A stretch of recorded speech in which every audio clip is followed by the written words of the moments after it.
Bon, ben je ferme l'image là. Et on va passer donc à la suite qui est neutralisation des dominantes couleurs. Alors on va commencer éventuellement par ce fichier ici qui me paraît bien, blm.baldwin, c'est ça?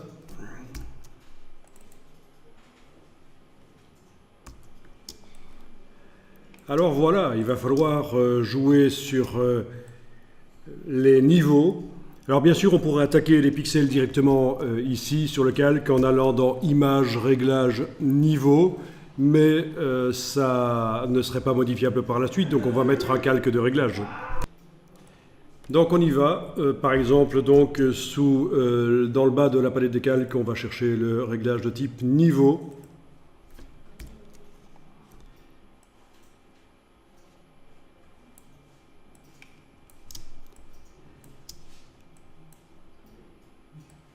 Alors ce réglage niveau peut être agrandi par sa case en bas à droite, mais bon, il ne s'agrandit pas énormément.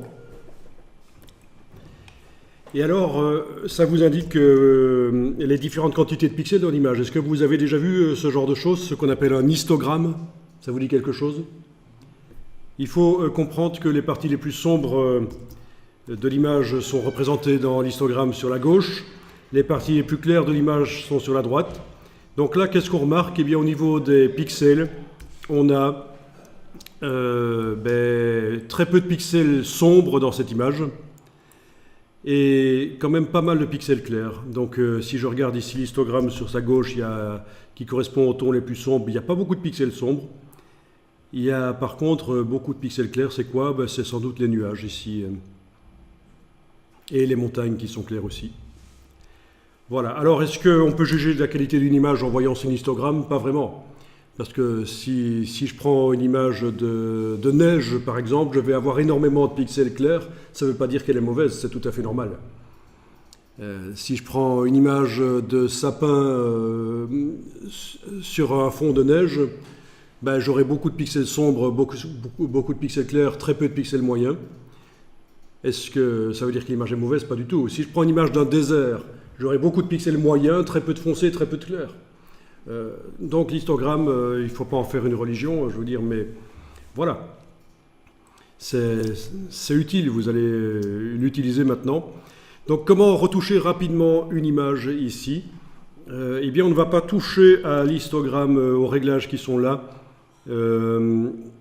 quand on est en RVB, parce que ça c'est quand on veut modifier les trois couches en même temps. On a un problème de couleur, donc il faut aller sur chacune des couches, régler les choses, et avec un peu de chance, ça devrait donner quelque chose qui est bien.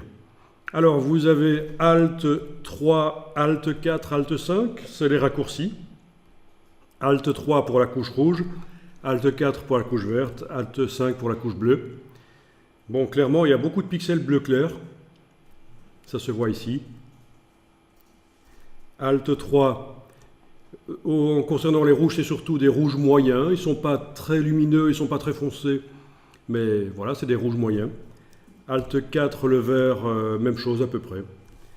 Bon, donc c'est ce qui correspond, les Alt 3, 4, 5, à aller dans... Ça correspond à aller dans le menu ici, changer les couches. Voilà. Bon, je commence par Alt 3, la couche rouge. Alors, on va pas jouer du tout sur le curseur qui est là en bas. Ça sert à redéfinir l'intensité des pixels les plus clairs et des plus foncés. Donc clairement, ça sert à faire en sorte que le noir soit moins foncé et le blanc moins clair. Donc le curseur là en bas, dans la procédure ici, on n'y touche pas. Ça sert quand on veut adoucir une image éventuellement ça. Mais on ne va pas y toucher en bas, on va juste toucher dans un premier temps aux deux curseurs extrêmes qui sont sous l'histogramme, le noir et le blanc. Et on va tester ça, on va essayer de resserrer les informations autour. Donc je suis sur la couche rouge, j'ai fait Alt 3. Je resserre comme ça, voilà. Là aussi. Bien, je vais faire Alt 4 pour la couche verte, je vais resserrer. Voilà. Alt 5 pour la couche bleue. Alors là, je peux tricher un peu. Peut-être que je peux me débarrasser. On va tester. Ok, alors, qu'est-ce que ça donne? Me débarrasser des pixels bleus les plus clairs, je voulais dire. En ne les englobant pas entre l'indicateur blanc et noir. Donc, vous pouvez faire ça en regardant sur l'image et vous avez déjà un contrôle sur l'aspect de l'image comme ça. Donc vous faites Alt 3, Alt 4, Alt 5, vous bougez les curseurs de manière à ce que l'image vous paraisse bien, correcte.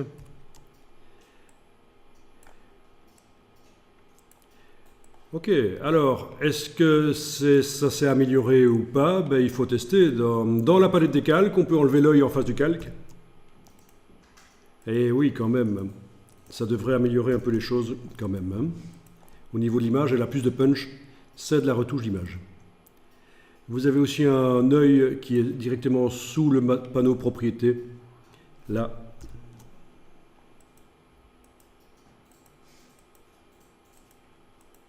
Même chose que l'œil dans la palette des calques. Donc. Bon, ça c'est pas mal. Je vais enregistrer l'image. Fichier enregistré. Étant donné que j'ai ajouté quelque chose qui est typique de Photoshop, un calque de réglage, je ne peux pas l'enregistrer dans le même format, donc le JPEG, c'est pas possible. Donc je vais l'enregistrer, le format qu'il me propose là, le format Photoshop. Voilà, et je vais fermer.